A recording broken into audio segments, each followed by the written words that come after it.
things that we carried on last week. And then we will also be focusing today on how to make those reports sing. So we'll jump right in. As per the usual, you folks know what to expect. High energy definitions. We're going to provide you with as many actionable insights as possible. We've got a few shameless plugs because we do have sponsors who have made this program free for everyone. We'll do live Q&A. We'll throw in some memes, and there are QR codes for you folks to access resources and further support with Ellen if you so desire. Okay. So as I mentioned and promised, part two of optimization will kick off first, and Ellen will take that. And then we will talk a lot about reporting and the mindset alignments that are required for that, some hacks about reporting, and then writing analysis and how to get started with that. So one thing that we should chat about, again, remember, is that as traders, or if you're looking to understand how traders think, we manage digital advertising campaigns within these sorts of media platforms. And the goal is to make media the most effective and efficient as it can be. And that's not only across the performance-oriented aspect of it, but also taking that mindset into how we optimize, as well as how we translate that into reporting for our clients. So I will let Ellen kick us off with the optimization part two. So before I even dive into optimization, for those who were here last week, was there anything that you wanted me to maybe address? Because I know we ran out of time. We ran over on time. But also I know that I received a few questions afterwards, but I want to open the floor and see like how's everybody feeling. There was a lot of things we covered up last week. I walked you through a whole report. I'm going to share my screen and just refresh it quickly about the optimization do's and don'ts. I'm going to use the workbook to do so. And then what we are going to continue doing, and maybe look at the data partner this time instead of a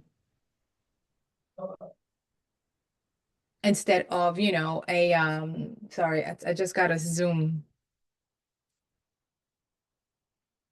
I don't know what that means, but anyway. And then we'll dive into data. Okay, so I'm going to refresh everybody's memory here on, because a lot of things happened in last week, right? So let me just go ahead and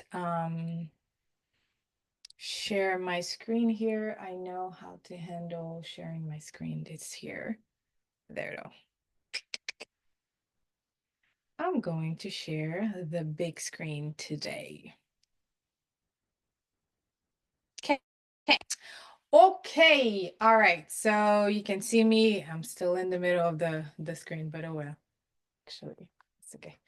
All right.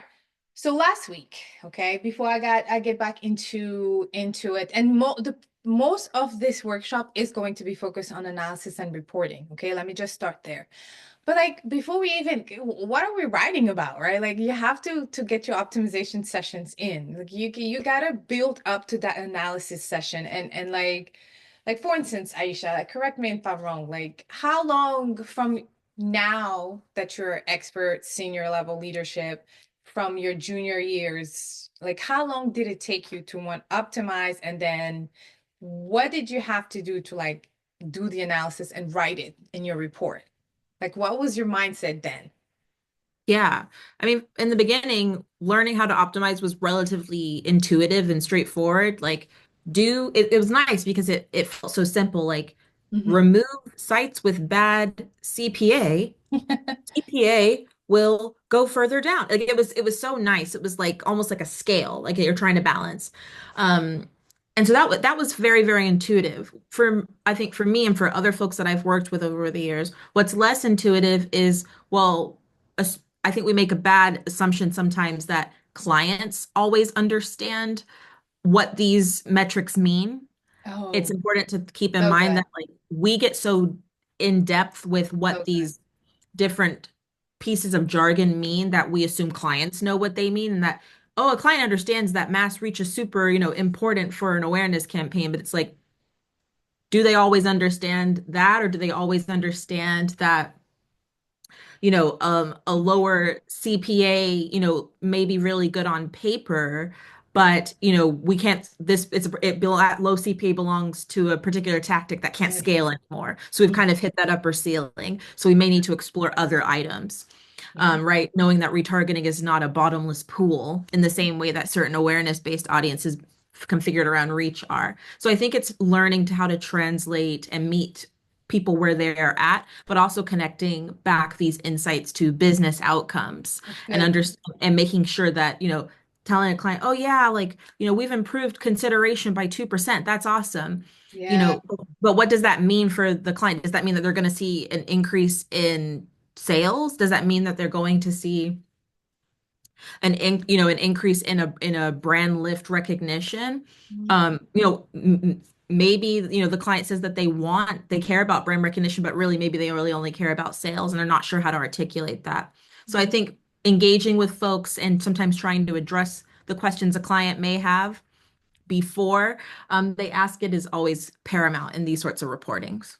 And I like what you said about like sometimes the clients just don't know. They just don't know. Like they don't understand our jargon, right? One of the things you're going to cover in a hot second here is forget any take off any jargon from your report unless it's like programmatic analysis. Like that's the only jargon you should be using, right? In the title.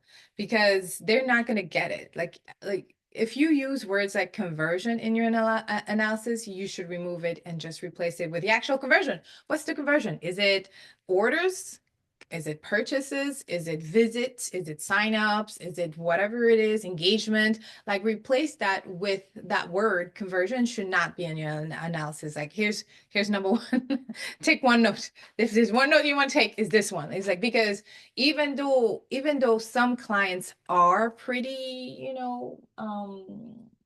pretty advanced, like you still want to lay it out for them that this is the action we're taking. And so today is all about painting the picture. It's all about telling the story we want to tell them, using the data and interpreting the data as best as we can. And so, but before we can do that, you have to know again quickly, you got to understand your objectives. You have to be smart about how we optimize. In your analysis, it starts with your changes in your performance of the data. If you didn't do anything to the campaign, which hopefully you did at least one or two things, at least you want to understand your objective. What are we doing? And in our checklist, this one right here, hopefully it's not too small. In this checklist, I specifically walk you through like before you can even start optimizing, you need these steps. You got to understand your KPIs. You got to understand the objectives, which is different from a KPI. You got to QA your work. Please, please, please remember to QA your setup. I said QA your work, but if you did not set up the campaign, you want to still QA the campaign to make sure that one, everything is tracking, because in some of the example that I have included here, we talk about ROAS as a main KPI, the return on ad spend. You can't calculate a ROAS unless you're tracking the orders or like the And like purchases some are more personal and or some are everything more. else. Hold on, let me mute everybody. So you have to remember to do that. Um, and then Iesha, I'm gonna ask to unmute. There you go. Well, you're host anyway. You can unmute yourself. So that's that. And the first three steps are really easily done if you have a media map. So again, the workbook is just like the first couple page. I want you to just remember these steps. When you know the first steps, then you have to understand what you want to optimize, and those are the targeting levels. I'm very proud with this. I'm super proud with this, but it is what it is. Remember that you have options on what you should be are optimizing, and that includes creative, audience, technologies, above and beyond, below, frequency or recency, inventory, geo, things like that. Okay, so you have to look at almost all of these for every single campaign.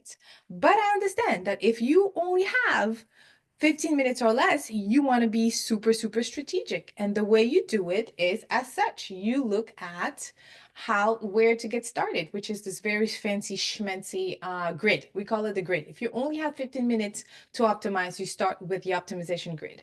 And what is the optimization grid telling you? It's like, if it's an awareness campaign, you should probably start optimizing any of the checkbox. That is how you will move the needle in that awareness-based campaign, that delivery-based campaign, that reach, click, views, video completes, cost per mil, viewability, attention, brand leaf, you name it. Like any of those objectives, this is where you should start. Okay. Now, if you do environment today, tomorrow you could look at frequency cap. The next day you look at inventory or supply vendor and things like that. Now, I want to mention that in any cases, when in doubt, you should always look at inventory. You will never go wrong if you look at inventory first, despite your inventory. I mean, despite your, your client goal and outcome. Like, despite your objective, whether it's delivery, conversion, consideration, or loyalty, if you start with inventory, you're on the safe side, right? Because there's so much going on in the inventory, and that's why QA is so important. At first, is like you want to understand where you started so you can optimize. Okay, so when in doubt, look at your inventory. That's sites and apps, or your supply vendor, and then some report even include, what was it, the media owner, which shows us like a step further into the ecosystem. Okay. So know what you want to optimize by looking at your grid, time yourself, make sure you're as productive as possible, effective as possible by doing your QA, the preliminary steps, which include QA, tracking, and then scheduling your report, because ain't nobody got time to wait for their reports to come. So make sure you're on the schedule for that one. And I want to give a special shout out to our sponsor for this one. Digital Culture Group is a multicultural audience advertising technology. They are considered an ad tech, but for us trader, you can even use them as a data partner. They're able to not only measure successfully BIPOC audiences, okay? Those audiences that your advertisers want to check the boxes for, but also they can help, they can recommend strategies for different BIPOC. Like the way you target Latina in Venezuela is different than a Latina in Colombia, is different from Miami, which is predominantly Spanish, Hispanic, Latino, Latinas, right? So like you want those type of people on your side. They're a partner for you. So consider, reaching out, asking questions. And I know that maybe you can't see me here in my screenshot, but they can really give a lot of good insight. And some of those insights are indexed based on the inventory that they're able to measure. But again, if you want to do multicultural, I would start here. Okay, so let's look at optimization real quick. And then Iesha, you have this very, very important checklist to go over. So last week, we looked at this fintech, this fintech made up advertiser. And the fintech goal is a CPA of $55 for TC1, and TC1 is opening new checking account confirmation. So it's a confirmation like, okay, they submitted, okay, good to go, they're in their database. Okay, so that's the tangible action. And then I added additional, conversion, because I'm trying to see like, are they not, if I'm not seeing a lot of TC1, are they just not? And TC stands for total conversion. So if I'm not seeing total conversion 1, what is the total conversion 2? Like, is it just a view page? Is there like a drop off between the view page and the confirmation page? Things like that. I want to be able to measure it, track it. Now there are some, there's some systems that do it automatically for us, right? I think GA360 does it or something. Who was our GA person last week? I need you to like come forward and like really clear the room for me. But GA can do that kind of stuff. But obviously in programmatic, we our source of truth is the DSP, ain't it? So we want to try to operate on that end. So we looked at the lowest performing ad groups, and I know you're looking at my notes right now, like what the heck is going on? But at least I'm taking notes, okay? So after I'm taking notes, these are super raw notes. Remember how I was typing? There's still a bunch of errors, like grammar errors here. I know Iesha is gonna give me gonna look at me another way because she always calls me out, but I appreciate it. Okay, she calls me in. Call me into the conversation. And so this is your notes. Nobody is seeing this yet. And then you transfer it into maybe it's a project management tool, and then you reformulate what you want to say in words that everybody should be able to understand. And then if you need to show them the Carfax, then you'll have your notes over here. So we looked at the OTT viewers retargeting display. We took some notes. Remember how we said that the top, we should exclude these: Groupon, Mail, Yahoo, eBay, Yahoo, what is it? Command cooking, communication and cooking, I don't know, .com, because those had a higher spend with absolutely no conversion. And this is a 2 month or 3 month long report. So at this point, you just taking my money, not performing. Okay. Now, something I did not do last week that I know most of you are doing is we only looked at one conversion, which was conversion 1, right? I didn't even include conversion 2, 3, 4, 5. So in the future, I would recommend, since you're targeting and measuring TC1, TC2, 3, and 4, to add TC1, 2, 3, and 4, because if other important conversion points are measured, maybe that will help your decision as well. Like maybe we shouldn't exclude these, right? So that's where I'm trying to come through. So that's what we did. So we took all of the ones we excluded. At that point, if this was a live campaign, I would have copy pasted into my exclusion list and then updated my exclusion list, right? I would have also used the opportunity to look through the exclusion list to see if it needed to be updated. Okay, side note here. Then the probation list is something I used to do as a trader, is that I don't know if I should keep bidding on those sites or should not keep bidding on those sites. So I put them on probation. That's it. But the rule was you cannot be in probation for more than like 2 sessions of optimization. So if I'm optimizing site lists every week, once a week, every week, easy eat, easy eats, easier eats. Wow, easier eats should not be in my probation list for more than like 1 or 2 sessions. So if it's still here and I don't know what to do, I'll exclude it. Okay, so I'll remove it because it's definitely not performing yet. Another thing that we did and that I'm gonna keep moving forward from here is that we looked at our supply vendors. So I know that Mail Yahoo, and we use the example of Yahoo and Mail Yahoo. Now I'm gonna try to see like which one of my supply vendor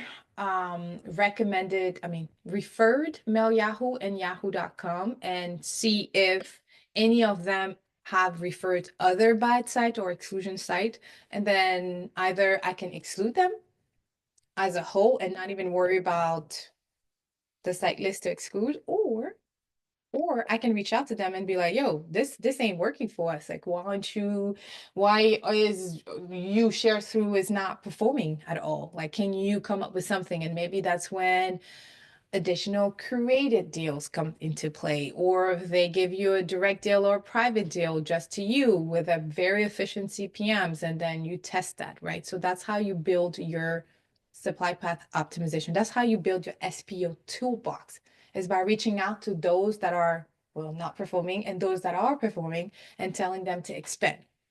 Okay, so any questions so far? I told y'all we were diving right into it because nobody got time for this, right? So we're diving right into it. In the so I'm gonna get it one step ahead here because I want to mention this real quick, right? So in your analysis, you should be able to use your QA checklist to guide you, but also I have created this very fancy checklist. I'm laughing at myself. It's literally just questions. Like this questionnaire is just to help you guide. I've had junior level traders in my optimization workshop, whether it's a one-on-one or whether it's via their companies, write a dope ass analysis after they go through some of those questions. It don't have to be fancy. You just have to organize your thoughts and stay consistent. And so some of those questions is exactly what we cover in the optimization grid. What is the low performing ad group? What's the high performing ad group? Start with the low, and within the low, you do the same thing. Based on your CPA or your KPI, try to exclude the low performing inventory. In our cases, we look at sites. Try to look at that category that stand out something. standout category. If it's most of the things you were excluding are cooking sites, maybe you can exclude it as a category. Write it down. That's going to be part of your analysis. That's going to be something you want to let the client know that cooking ain't for their client, but maybe news like are for their clients, local news like are for their clients. Okay. So let me look at a data partner and then I'll look at recency. Okay. So in here, um, again, we're not just going to hop into the tabs just because we want to hop into the tabs. I am super focused on where I want to start, which is the worst performing one. So since we looked at the worst performing one, I'm going to go ahead and maybe look at the best performing one, which is this one right here, BBNT, Richmond Display. Let me just pause sharing for a second. Can you see this? I'm moving. Okay, yeah. Let me just pause for a second to make sure of something that I just caught. If you have any question, feel free to unmute yourself while I get this ready for you. I always talk way too much in my head and because of coffee. With reporting, have you, I guess, worked out to where if something seems too good to be true, you exclude that as well? Because I know when I pull trade desk and I see, like, I know like 0.05% is like a benchmark for, let's say, CTR. But if I see like, you know, 1.0 or 2.0, I'm like, something's kind of odd there. Then I'll pull a site list. And if I see 100 impressions, but then also 100 clicks, and I'm like, wait, that can't be right. And that might be like a bot or some fake thing. And that's where I kind of like, I'll filter out by the highest impressions, highest CTR, highest CPA. And if I notice like a consensus trend that's too good to be true, I would exclude that as well or get rid of it. Yes, I do that. I'm very much the same way, Niles, where if I've been running for a few days, I'll usually, when I put in my filters in Excel, I will add a base, like, please filter for anything that has 2,000, more than 2,000 or 10,000 or whatever impressions and has a CTR of, I'm making this up, less than zero point 0.1 and then I'll do it again for something like over 1%. So that way, because what I've noticed is sometimes when impressions are very, very minimal, you do get a bit of a skew. And like you said, it looks too good to be true, but it's a little bit iffy. But absolutely, if you're dealing with something where you've hit a decent amount of impressions that feels statistically significant, usually somewhere between 2 and 10,000, depending on the size of your campaign and how much you've spent and how long you've been live, there is such a thing that it's too good to be true. True.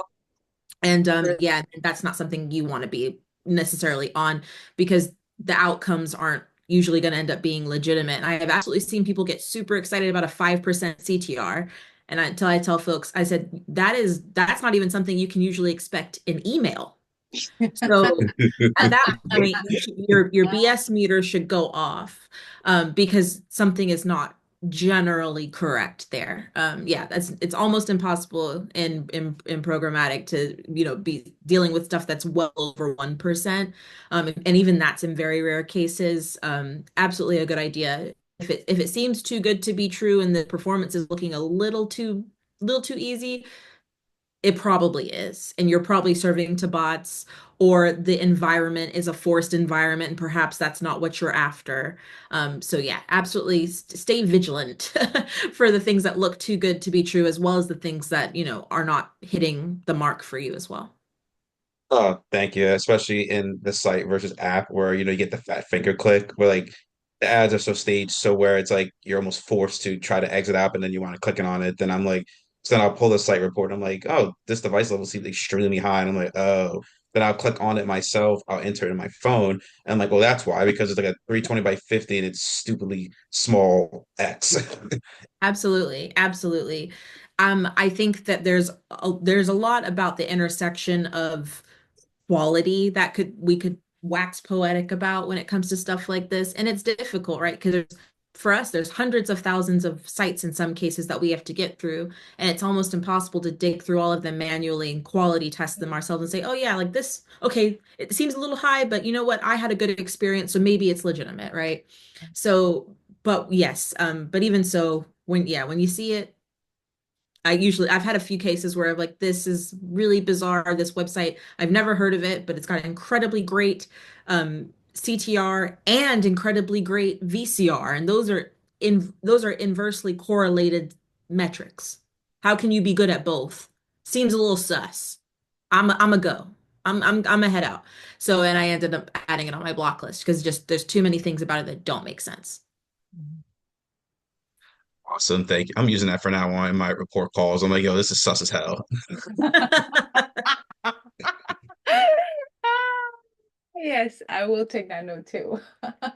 So while you guys were having a very productive conversation, I did what I like to do is just rearrange my the report because this is a lot.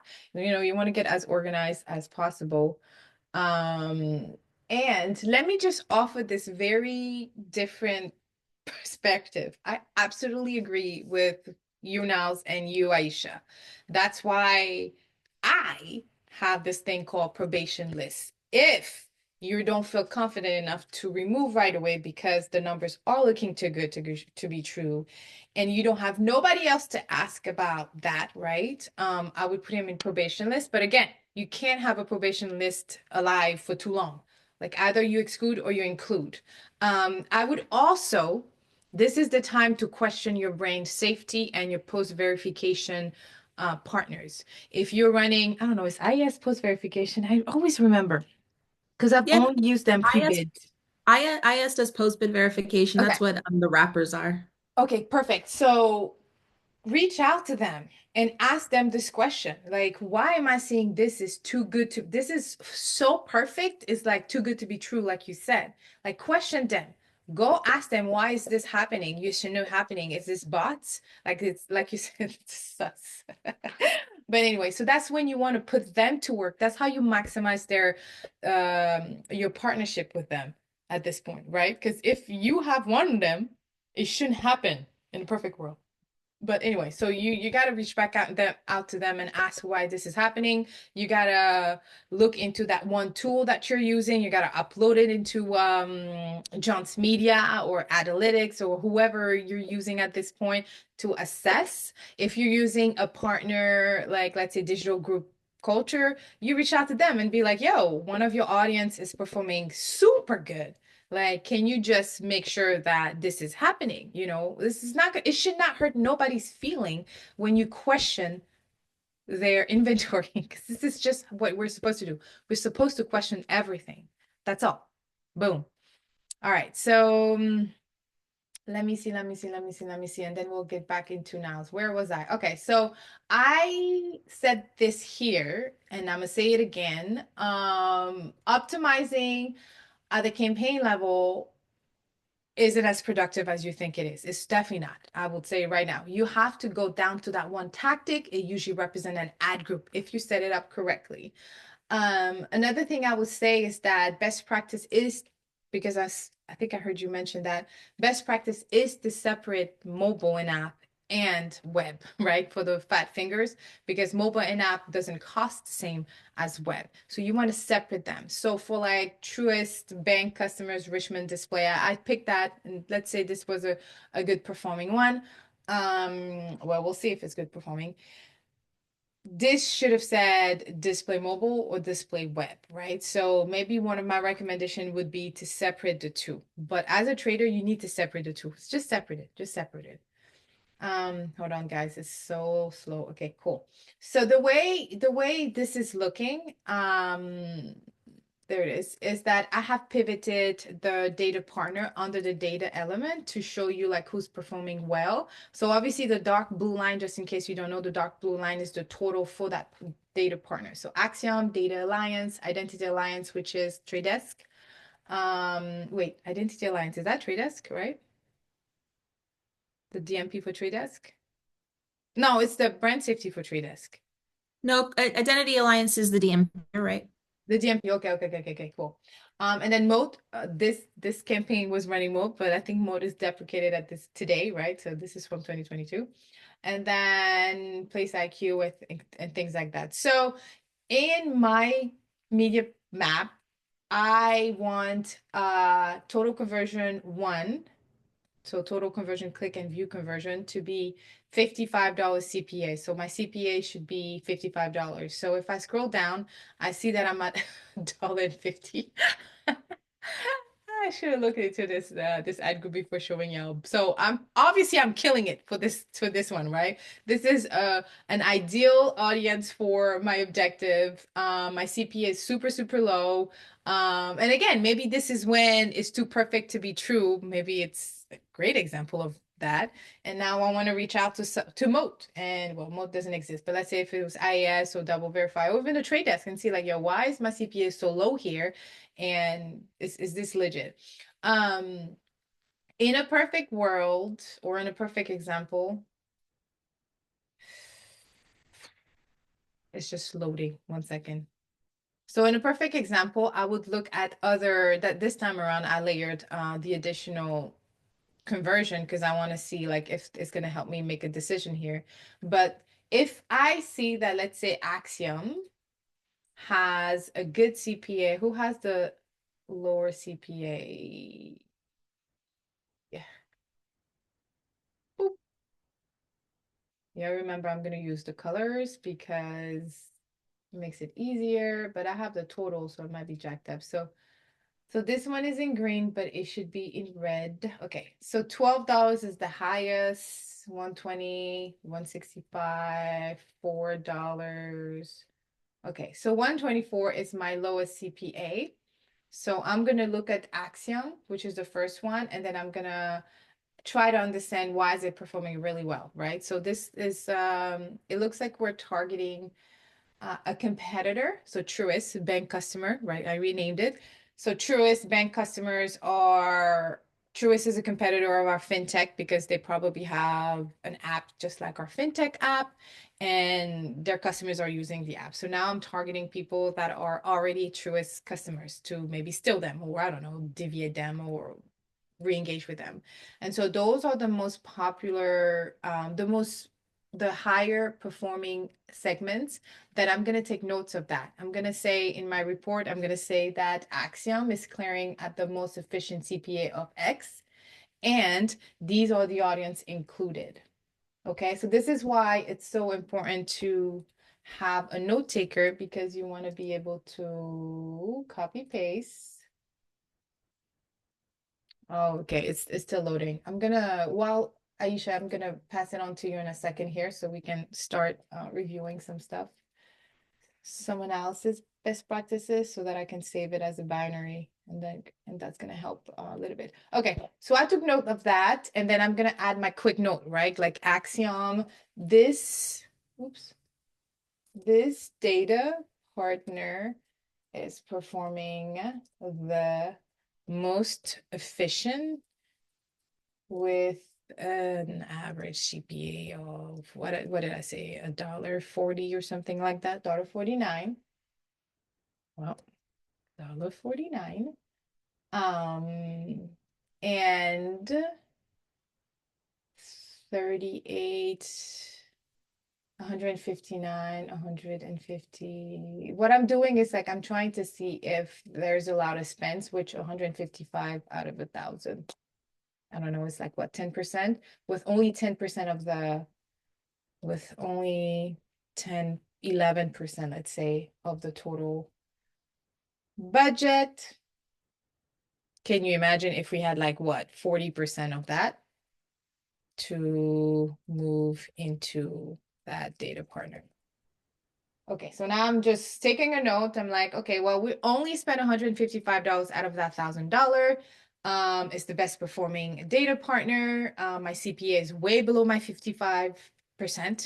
My $55 KPI. Maybe I should reach out to Axiom and ask for additional data segments, an audience. What else can we do?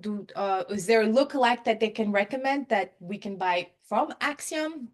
Another thing that you should do is research Axiom and understand like, why is Axiom performing so well? Is it a data partner that is focused on what? On Axiom data. Is it focused on, oh, Axiom is a live ramp company? Well, Axiom was bought when I was at Matterkind. Axiom was bought by IPG Yes. 2019, 2020. That's why they renamed them from Cadreon to Matterkind, because then to house their own data solution. But within that, it was a $2 billion buyout. And then also because we were trying to make revenue off of the cut of data, we upcharged clients anywhere from 10 cents to 15 cents on top of the data segments being used by Axiom. So they always were pricier. So if you ran a display campaign with which would generally be anywhere from like what 25 cents to like a maybe $2 at the very most, Mhm. Axiom always came up to be like $3 for like a general display segment. So they're more expensive. Yeah, sometimes they worked very good with generating CTR awareness because they were very accurate to the match rates, but then a lot of times they were a lot pricier compared to other data vendors. Well, look, the CPM over here is 359 compared to the other one, so makes sense. Is it still called Axiom though? I feel like I've seen Axiom recently too. I Still can't comes. remember if it changed, but then if it still is under IPG and with the whole Omnicom buying out Kinesso, I Mhm. know there's a lot of changes with all the consolidation of buyouts. So who knows what that's going to be next by next year. Mhm. Cool. Thank you for sharing. Okay, so that's something I want to take out though. So like it's the highest performing in terms of my CPA, but it is also clearing at, it is also the most expensive, right? CPM average is, what did I say? 359. Oops, 359 compared to average total, I mean, average ad group wise. What was the CPM? CPM is, so all of this you want to take care, do you want to write it? Just write it down for now, right? Take notes of that because like when you're two ad groups down, you're probably not going to remember the exact details, but that's important to write down, right? So like write it down and also sometime just so you know, in pivot table, those total average are a little off. So I always recommend to calculate your own template, your own averages. So I'm just gonna do this really quick. Oops. 325. See, like it was showing, it's showing 333, and now it's an average of 325. So just like a small nuance, sometimes it doesn't matter because you're just trying to show that overall is higher than the average. And so that's what it is. So notice how I'm basically doing the same thing I've done in site, right? So I looked at the lowest performing ad group. I went in my site first, my site list. I removed anything below the impression benchmark. So everything below 1,000 impression is not worth looking at yet. It needs more time to bloom. And then everything that was above my impression that I set the benchmark at, I looked at who was the highest spender with no conversion, excluded some of them, put some on probation list, and then looked at the high performing one. Now I'm going to do this for the data partner, which is what I'm doing. I just selected another ad group just to give you another view because our OTT viewers was just like, it didn't have no conversion. So I just wanted to show you a little bit more. And so I'm going to do that with the different ad groups, the different tactic or line items that are performing really well or not performing at all. Again, I only have 15 minutes, so I have to start with high and lows for now. And you have to take notes on everything so that when you get into the analysis session of the things, like bringing all of it together, all of your notes together and translating it, and Iesha is going to show us in a second here, then you're effect like you're more productive. And don't be afraid to like take screenshots so that you remember as well. Like I'm a big fan of screenshot. I mean, you see me copy pasted the whole damn thing sometimes in some of my notes. And again, this is the notes that I'm taking, okay, based on what I know of my media map. So I'm going to take a pause right here. We're going to dive into best practices with reporting, and then we're going to come back, and then we're going to try to write an analysis together. So that I give you more than enough time to ask questions. Sounds good. Any questions so far? Again, if you probably don't have access to unmuting yourself, so you can just raise your hand or drop a comment or tag me in the comments and then I'll do that. Okay, I have a question, Ellen. go ahead, Camille. Would you mind showing us again how you formatted the pivot table to surface the data that you wanted to hone in on for optimization? I think I might have missed that. Yeah, no problem. Let me do it right. Oh, no, wait, I'm sharing the wrong screen. My bad, y'all. Oh, I'm glad Thank there's you. nothing cray-cray about this screen. Okay, so are you talking about the ad group? Yes, at the ad group level. Group level. Um, Okay, one second. Okay, let me see if I have the other one that I downloaded from you, Aisha, actually. Okay, I don't have it open yet. I'll open it later. Okay, so when you first, Camille, when you first download your report, okay, like it's going to have everything that you selected to download. right. So let me see. I haven't touched time of day yet. Okay, so when you, and this report specifically is native to the trade desk. It's not called Insight Pivot Table report anymore. It's called like Path to Conversion report or something like that. But when you go inside the trade desk or DV360 or AdLib or any of your reporting, you should be able to create one. And so you can just pin everything that you need, download it, and then reformat. So what I do is that I'm going to keep everything that I need to see, and I'm going to remove everything that I don't need to see. So bids, for instance, and that's what you're asking, right? Yes, exactly. How do you kind of intrinsically know the values that the levers that you want to pull and highlight in the report as you're Mm. customizing your view? Okay, so how do I want to know which metrics to download? Yes, exactly. So the first thing would be understanding like the objective. That's why I go back to like the delivery. So like if your campaign is an awareness campaign or convert, let's say if your campaign is a conversion campaign, then obviously you want to make sure to download conversion counts and the cost per something. Either is your total spend, which usually is called advertiser cost, right? Or some DSP allows you to download the CPA. Which DSP are you using? I'm more familiar with the trade desk. The trade desk. Okay, perfect. So the trade desk will allow, so this is very native to the trade desk. You should be able to look that up in your conversion report library and download it. But for me, the trade desk is probably like you can uncheck that before you download, but let's say you forgot like me. Like I don't need the bids because I have like the impression and I have the win rate somewhere. I think I already removed the win rate. But if I needed to keep the win rate, I could download it again. Okay, the win rate is not included in this one, my bad. But I don't really need the bid. But if I needed to calculate the bid, I could do it with the win rate or just do the impression and the bid to calculate the win rate. You know what I mean? But for my advertiser, I'm focused on CPA.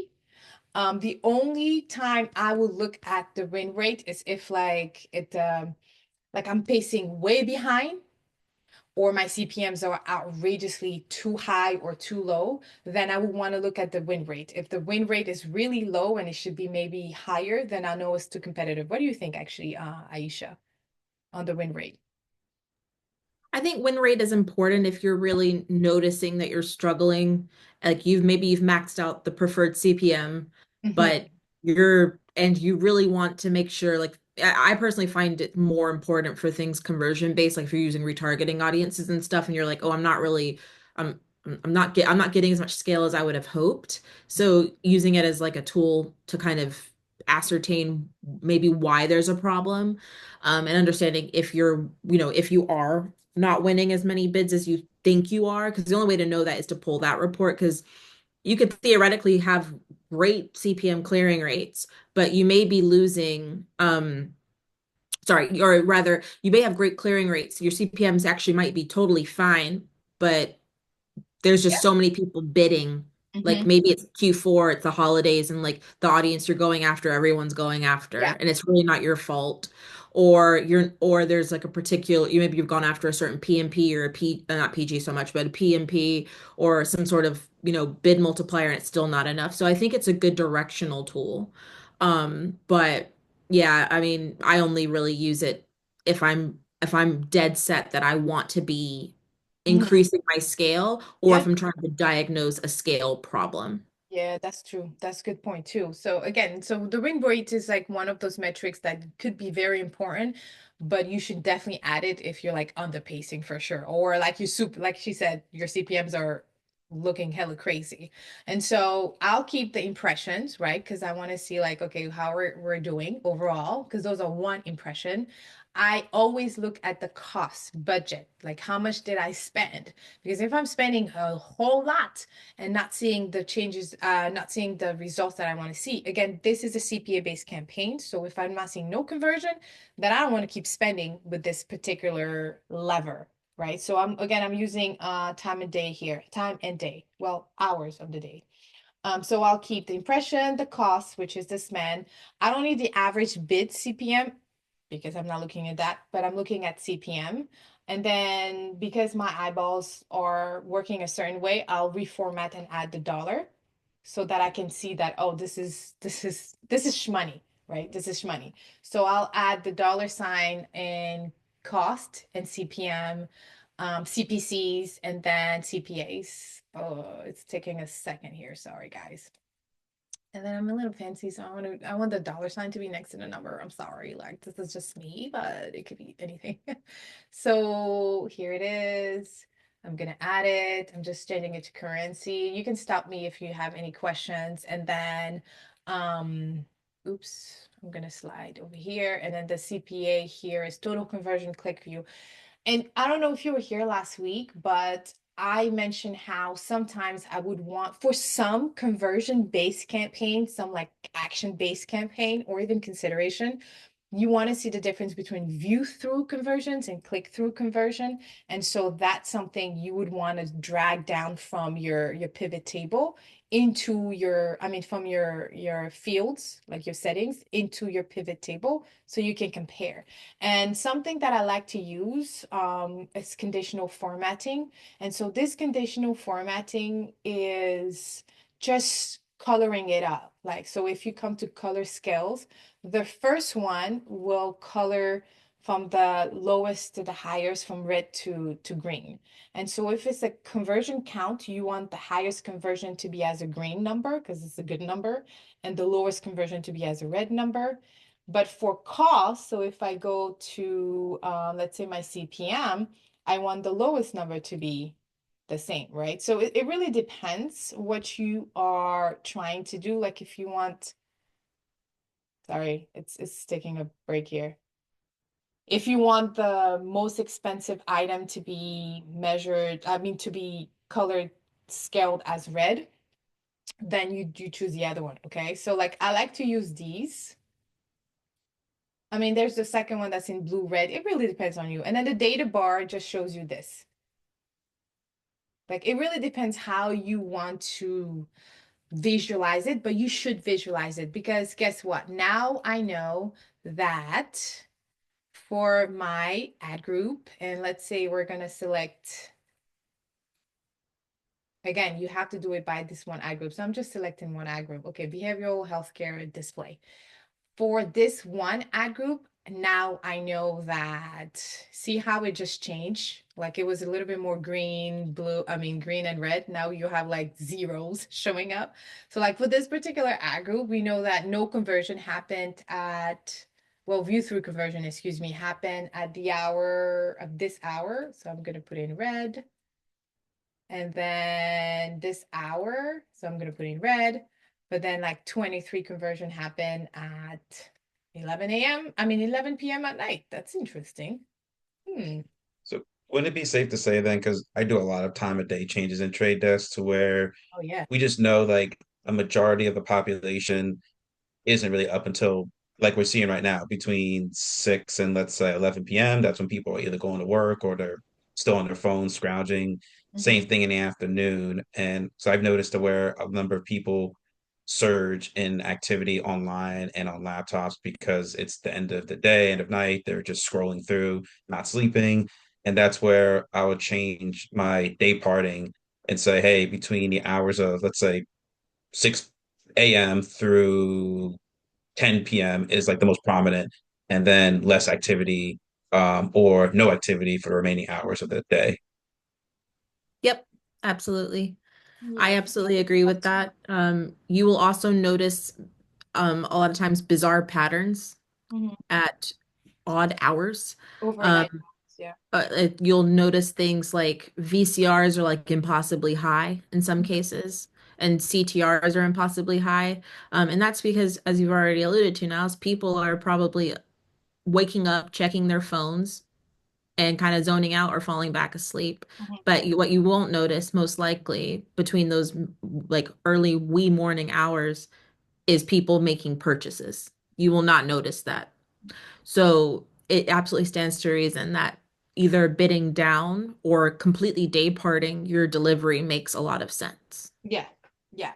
But also, I do want to notice, I just want to remind everyone that different audiences operate at different times. So for instance, like you're less likely to maybe shop during that hour, but for small business owners that are looking specifically for a business loan, they do their research super late at night, and they're most likely to apply very, very early, like at maybe 4 a.m., right? 3 a.m. in the morning. That's specific to a small business owner. How do I know that? Is because because we had a campaign a couple years ago, and we ran some audience insight, and we discovered that media consumption for those small business owners, and we layered like even multicultural restrictions. We discovered that, oh, especially in the restaurant business, like their need on Wednesday, they will look for a business loan because on Thursday they have to run payroll and they have to pay somebody on Friday, right? And that's very specific to a small business owner, most likely multicultural, so non-white, that is in a restaurant business. And I needed a second tool, like a third party tool, to know this stuff, so that when I'm in my when I'm optimizing, like Iesha said, if like I'm seeing that most of those people are clicking through my website in the middle of the night, if it's definitely human base, like I don't exclude it because you know that that's the audience. But if it's just a purchase, a random purchase, you got to know your audience. You need to do those additional tools. So time check here. Camille, I hope that was helpful enough. I can send you more information. Feel free to email me. But let's just dive into like our reporting real quick. But super great question. Let me save this. All right. Can everyone see okay? Yep, we see your screen. We see the Traders Corner. Excellent. Right. Okay.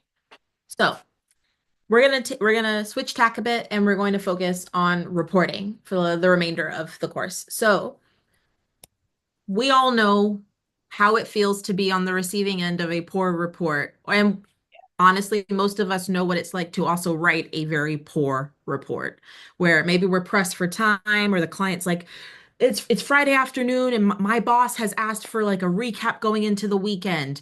Can you, Iesha, can Help you me with help me out? time.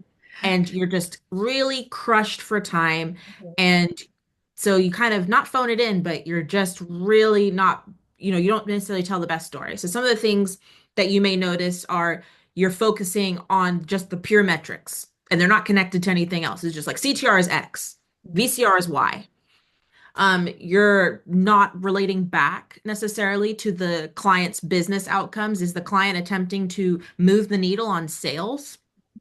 Is that what's important for their business? Is it Mhm. important for their business to become the most loved brand in the Midwest? What is the actual when they hired your company, when they hired your agency or your ad tech firm, what was the reason that they hired y'all for? What business goal are they looking to achieve via media?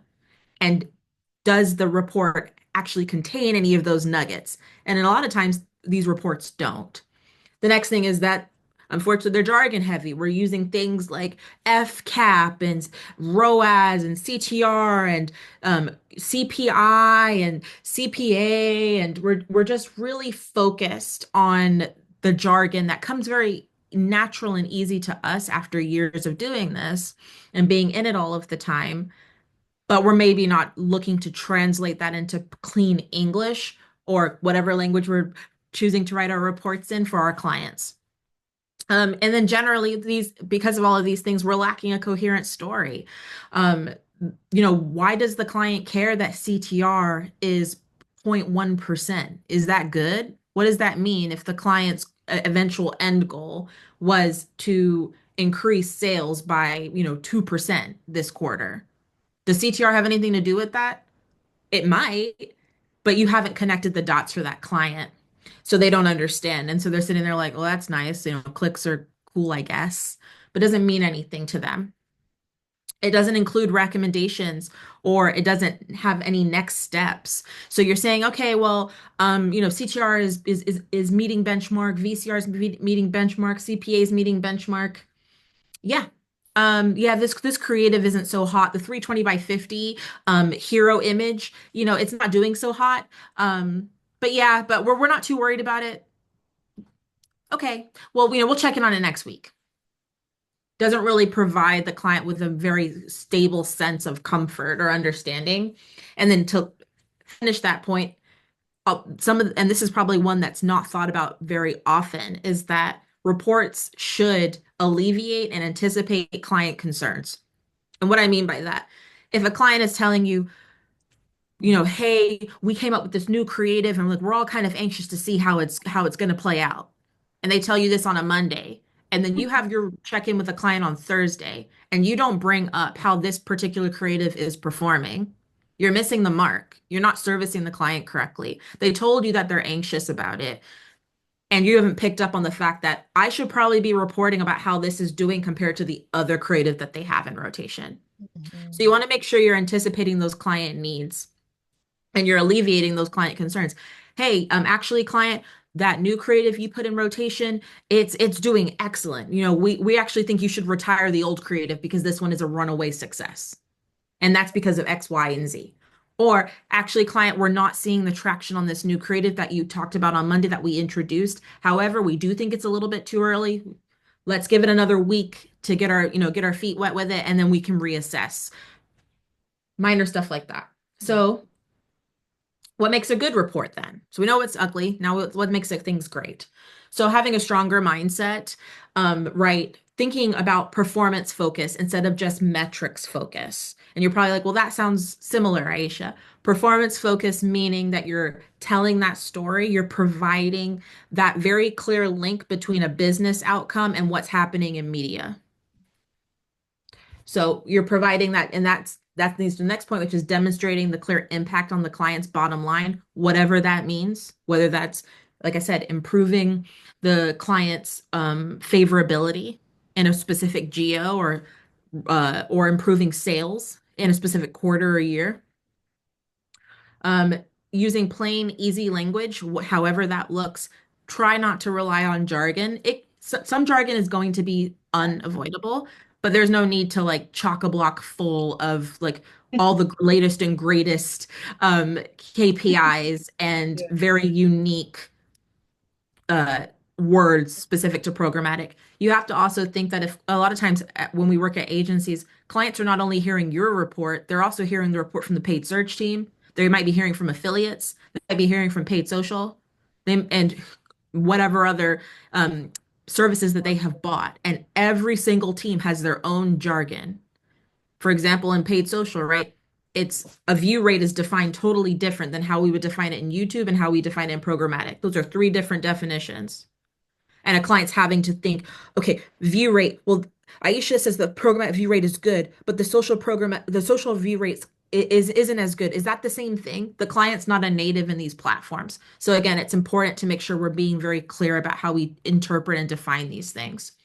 I recommend utilizing if-then statements. So similar to how we talked about last week Mm-hmm. with writing hypothesis statements. Pretend like you're back in like high school or middle school and you're doing a science experiment and you're writing hypothesis. If I do X, then I believe Y will happen.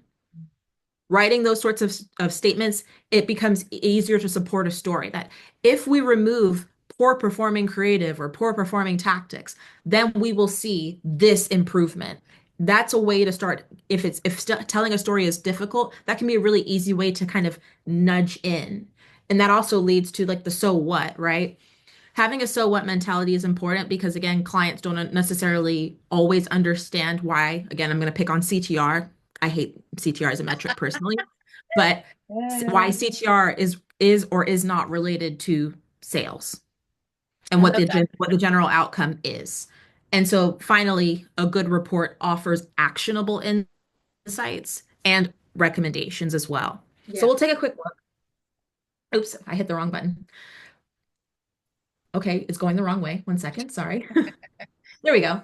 So let's take a look at really quickly at a very stereotypical report write-up that some of I love us that. may have written before. I know I've definitely written ones like I this. did too. Shucks. I did too. I I'm think a not gonna lot of lie. us have, where it's Yes. just been like, okay, client, yeah, overall performance is great. Yeah, our CTR was 0.1%, which is, that meets the current benchmark the threshold. And our CPA week over week compared to last week, we're steady. It hasn't changed at all. It's still $10. Our best performing size was the 300 by 250. That has a CPA of 5, which is what the kind of the goal we're going for. And the best performing audience is chai and coffee fans, and that has a CPA of 450. So, that's good. The worst performing is retargeting lookalike. That CPA is 2562. Yeah, so things are okay. We expect to deliver the campaign in full. Now, folks, if again, I'm sure we've all seen these or heard these, and the client sitting here going, what? So a couple of things I probably can pick out from this is I don't hear anything related to a client outcome at all. Actually, reading this, I have no idea what the client outcome is. I'm going to presume it's sales, but what about sales? Is the client, because usually clients don't just say, I want sales. They say, I want to improve sales 10% from last year, or I need to hit 25,000 sales this month. They usually have a number or some sort of business goal, but I can't actually ascertain that from this report and tie back how the media has actually impacted And or help the client move the needle on their actual business goal. can And I that is the number just one complaint I have heard over like my yes. last 11 years in media is I don't actually know what the heck the media is doing for my business. And can Does I anybody else just agree or add? feel differently? Okay. Mhm.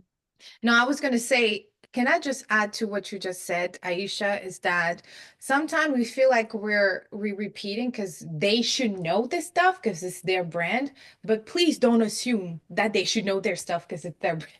They don't know. That's why in most of the analysis that I always recommend is to do like 1 or 2 line of what we were supposed to do, what was discussed. It's almost like I know that we don't do sales here, but in sales, they'll be like, this is what I heard you tell me you said your problem was. This is what we're trying to do. So in your analysis, and like she'll give you a quick, great example, is that you have to reiterate, like, oh, our audience was this, our goal was this, and our KPI was this. Obviously, you don't want to just bullet, maybe you should bullet format. It depends on how the client is digesting the information, but you want to remind them this is what we were supposed to do. It's okay. It's okay to say it. You know what I mean?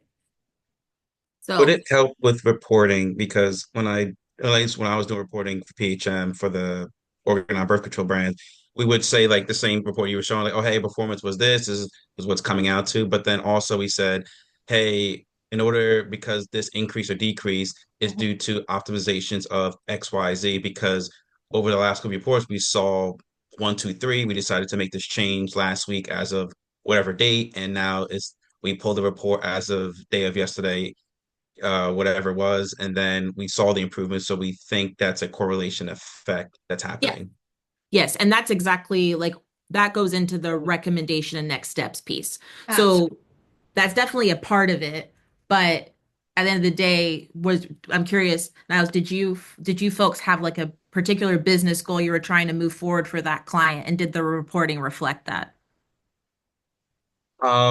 Sometimes it was just like sometimes their thing was just awareness or consideration Sure. or Yeah. CTR or was it Well, incremental it's reach? pharmaceutical, so that's Yeah. so much you Yeah, can. it was very high level because we can't get Yes. into the depth because it's very confidential information. Of But when course. I was on USP as an energizer, yeah, like the clients were always asking like all these different types of metrics and reports, and it became a bit too much to where like I'm like, yo, listen, there's 101 factors. They want strength, they want speed, they want both, and we did our best and we did any of the changes. But a lot of times I reach out to the client before the campaign launch. I'm like, hey, can I take a look at your creative? Okay, Yeah. it's a static banner. That's not going to generate consideration and engagement. It's boring. We need to add a CTA, we need to add an action, or you need to have animation. Can Mm. we recommend some high impact or native creatives? Or can we maybe retarget a landing page and we could develop a lookalike of a targeting model off of that to Yeah, generate more sales and ROI? It's things like that, at least I was doing. Yeah. that's Absolutely. great. And those are all things like a part of a like that's like a that is sometimes things that we would recommend as like a prereq, right, to going live. Like, ooh, the creative has no CTA on it. We probably should revisit that. But there's also, like, as you've mentioned, a way to pivot that if things are not going according to plan, as a recommendation, like, hey, I know you have your heart set on this creative that you built, but the creative is not engaging people and it's not doing what we need it to do in terms of consideration and awareness. Your goal client is to improve traffic to the site and have people do the doctor searches for what is the prescribing doctors in Yeah. my area. That's generally typical for pharmaceutical. Mhm. Right, is okay, someone clicked on this site and found out what doctors prescribe. I used to work on the Botox account, Botox in my area. Mhm. And that was our goal. And the goal and the business goal, though, which wasn't something I was privy to, but I wish I had known then what I know now, which is that the client actually wanted to have 10,000 searches what we were supposed to be driving 10,000 searches of clients prescribing in a month. But we didn't know that. Well, yeah, So there's what would end always up that thing. Yeah. happening is we were reporting on CPA, which is good. It's a metric to demonstrate that, but the client really cared about 10,000 sign up or not sign up, sorry, 10,000 searches for prescribers in the area on the website. So it was a click to site and then a site engagement. And our reporting didn't reflect that. Mm. So it's important to kind of keep those sorts of things in mind because at the end of the day, the client was like, I'm glad that, you're getting a high click through rate and people are clicking through to the site, but the people are bouncing. That's not related necessarily to the doctor searches. So some ways to like take your reporting and elevate it a bit. So here's an example. This is the same exact theoretical client from the last example. So you'll see here, I've said things like overall performance is for awareness. So I've broken it up here instead because earlier I said it was just overall performance, but here I'm like overall awareness performance is trending positively, but purchase efficiencies, meaning our CPAs, have not improved. So already I've broken this up into two pieces. The client is probably quite happy with the awareness stuff since we're trending positively. We're not really having many issues. So there's less of a need to focus on it. And there's more of a need for us to focus on the remedies for why maybe our purchase efficiencies aren't working. So I restate the goal that the client contracted the agency for. The goal is to increase last year's ceramic mug sales by 10% while maintaining our current budget levels. So the client has asked us, I need you to be more efficient with my budget, and I need to have my sales need to be increased by 10% over last year. So then I spell that out into how that translates to a metric for the client, which is I then say that means that we need to achieve a yearly CPA of $5. Then that our current CPA for the year to date is $10. So I've already now established, okay, this is where we are at and this is where we need to get to. So then I focus on what's working well. Tactics such as chai and coffee fans are showing improved CPAs compared to last week, and I demonstrate the change, but that the scale's not currently enough with that tactic alone. So then I provide a recommendation. If we invest in the top three performing creatives and the top three performing tactics, then we can move towards this $5 CPA by the end of the month. And that puts us back on track for achieving those 10% increase in mug sales by end of year, even if we run into issues over the Q4 holidays for CPAs. So I'm also anticipating client concerns because maybe I know from last year the client was like, yeah, Christmas was just awful for us. We just didn't sell anything. So I'm trying to anticipate those sorts of issues. And so then I provide a next step. I'm going to turn off all of the tactics and creatives that have a CPA of higher than 25 bucks, and I'm going to invest that money that I was spending into those tactics and creatives into the top 3 performers instead. And even though we're doing that, I don't anticipate any delivery issues. So do folks sort of see like the difference between these two reports? This one is obviously way longer for sure, and you can shorten it, of course. But do you see how the storytelling aspect is different and that the client is now understanding the impact on their business in a bit more of a clear way of how our media is making that effect and pushing the business forward? I see someone has unmuted. Any questions or thoughts or comments or disagreements? And those are welcome too. Whatever makes sense. No? Okay. Let me also let me show y'all something too, because I think that's so genius what Iesha just shared us. Dang it, I shared the wrong damn thing again. Excuse me. Let me stop sharing. And I know we're like 10 minutes in, so let me just share this. Okay, cool. So Iesha just talked through some of this, and I'm walking you through some page 10 of the workbook, okay? I wanted this workbook to be as interactive, dynamic for you as possible. But you should refer back. I think this is super important to understand what happened, so what, now what. But also I've heard people said what's happening, why did it happen, now what do we do? But also consider those 4 things, right? So I'm going to walk you those 4 hacks. Whenever we train junior level traders, at ops, you name it, if there's nothing you know how to talk about, like you can always write these things, right? And that's what we have in this very fancy questionnaire, is that 1, you want to talk about weekly changes. Okay, so consider this. If you don't know what to talk about and you're looking at your optimization, look over the weekly changes. If you've heard me said last week, I recommended always pulling last 30 days. Like sometimes it makes sense to pull weekly reports, yes. But if you pull the last 30 days, you can always drag in that date, right? Going back to Camille's question, you drag in that date metric, and then you compare week over week what's happening, right? And then you talk about it. And back to Now's question as well, is that if you follow the 1 to 2 changes a day per that one ad group, okay, then it's easier to pinpoint the changes that started, when it is started, and then you can talk about your week over week. So I gave some example here. Obviously, like I gave CPA 75. Week 1, our overall CPA was 125. Week 2 was 105.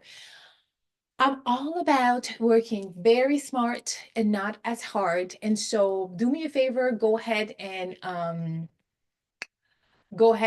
bookmark this because it's easy to put 125, 105 in here, right? So that's week 1, week 2, and then it'll show you a 16% decrease. Oh, we decreased 16%, 16% of our overall week over week inside includes 16% decrease. And the formula is actually here. So if it like worst case scenario, this site just disappeared, you can always do the formula over here. Okay, so it's like week 2 minus week 1 divided by week 1.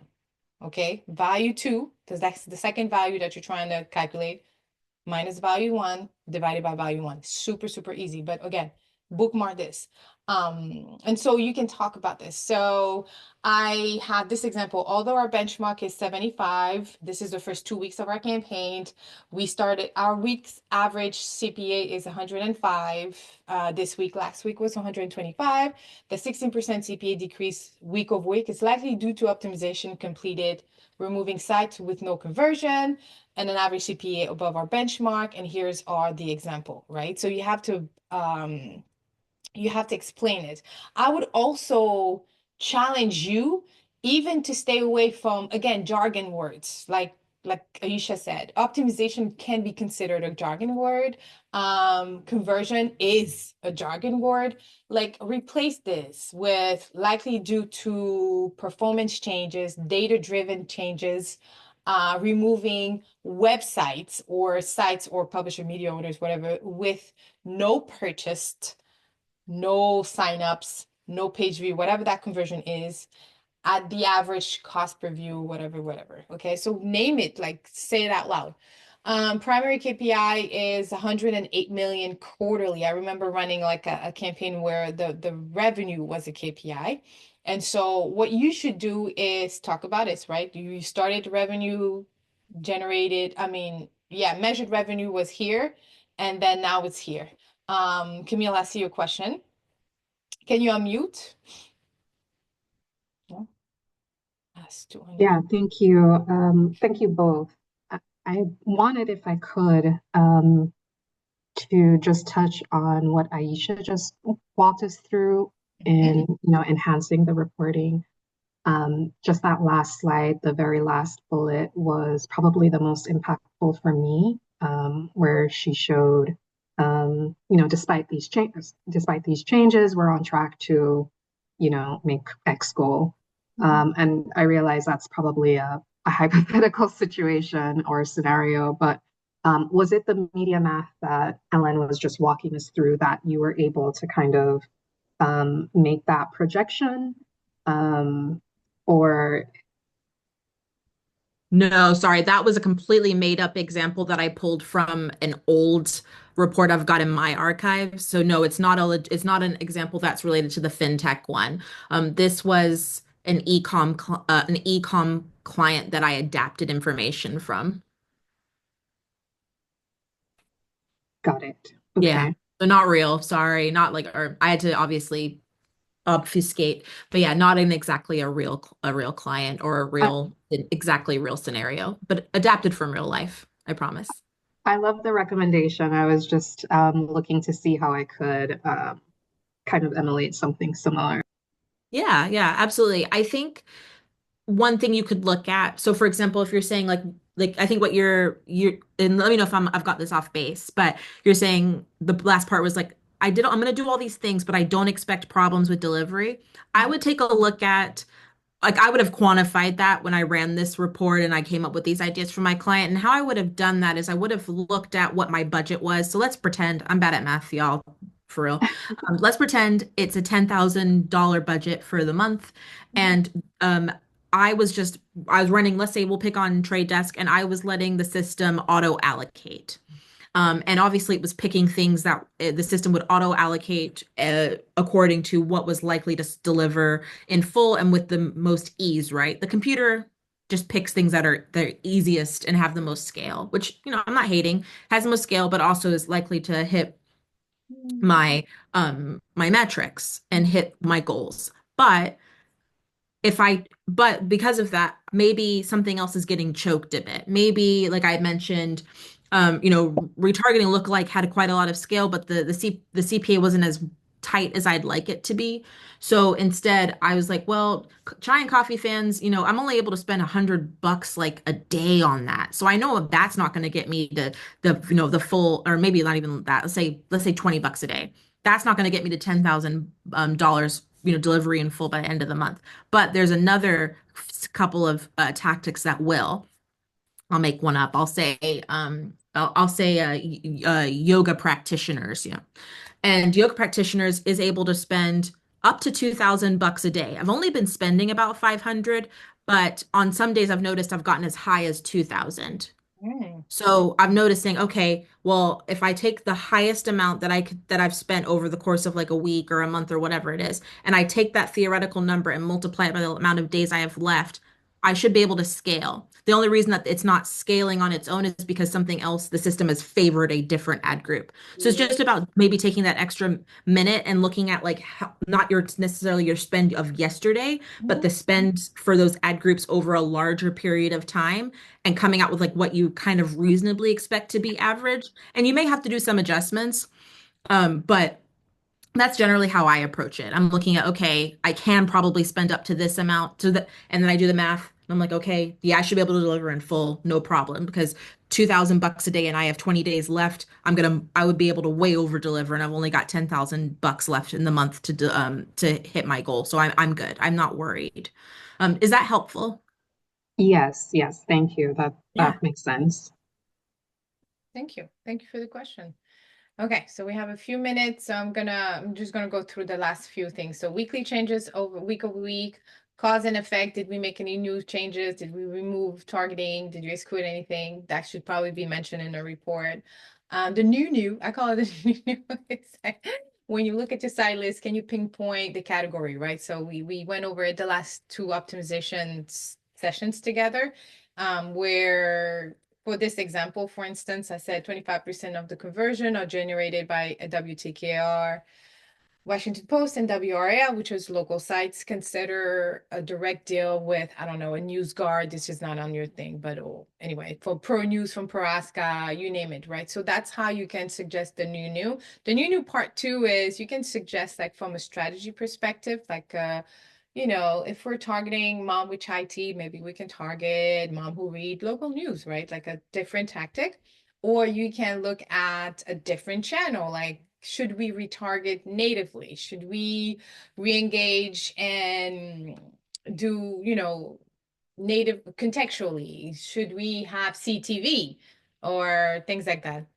And then high and lows, y'all already know. Like I keep talking about high and lows. Is like if something is really high, maybe you can mention it. Something is really low, maybe you can mention not what not to do.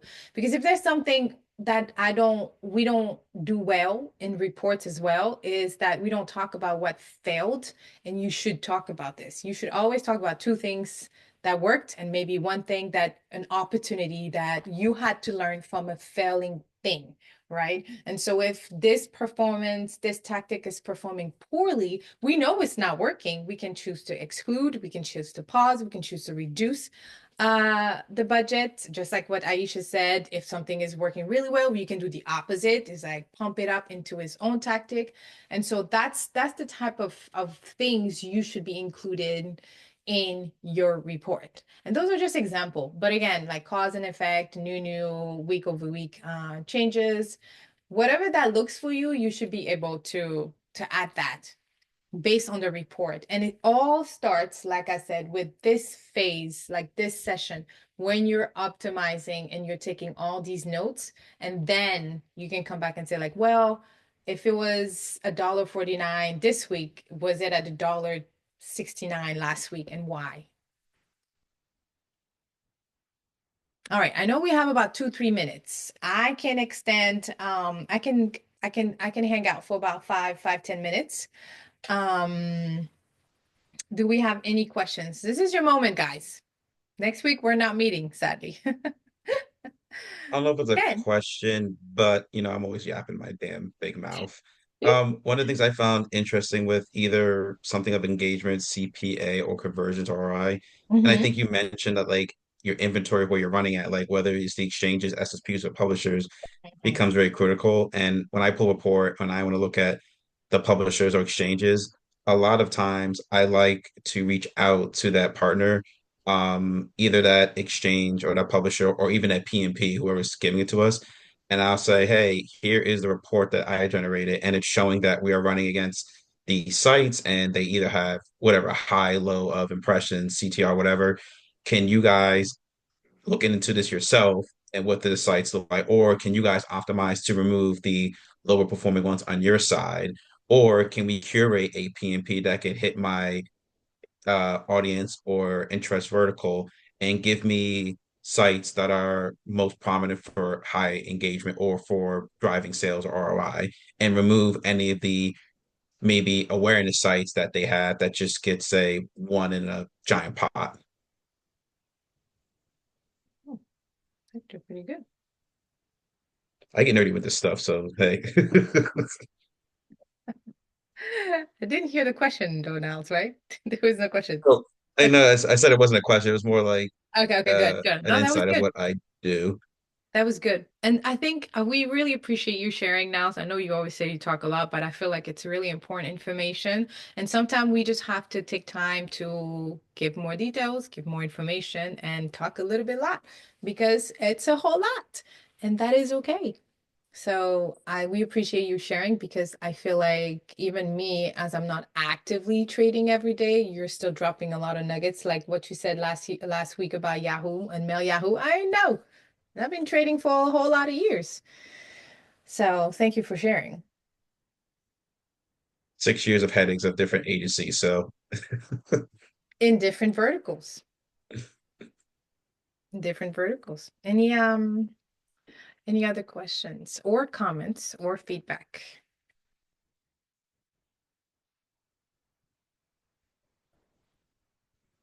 I know it's a lot of information we covered in the last 3 weeks. We have all the recordings available. It's in your email. After this workshop, I'm going to upload it again on YouTube and send you everything all at once, like in one email, so that you guys have everything in one. We would love to continue doing the workshops with you. So we have opened a membership waitlist to see if we can do this once a month, twice a month. And that way I can go sell it to another sponsor. So things could be free for y'all because we really do want to continue helping. So in the meantime, you have both of our emails.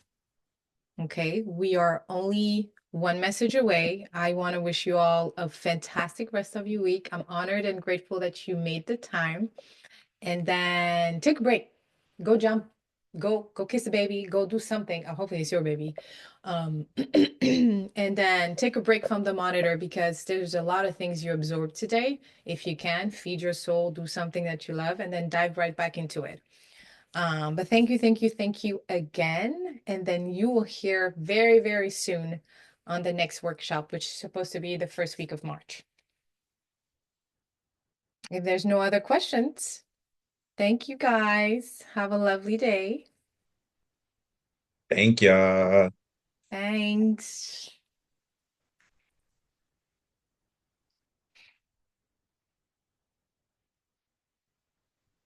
Amazing.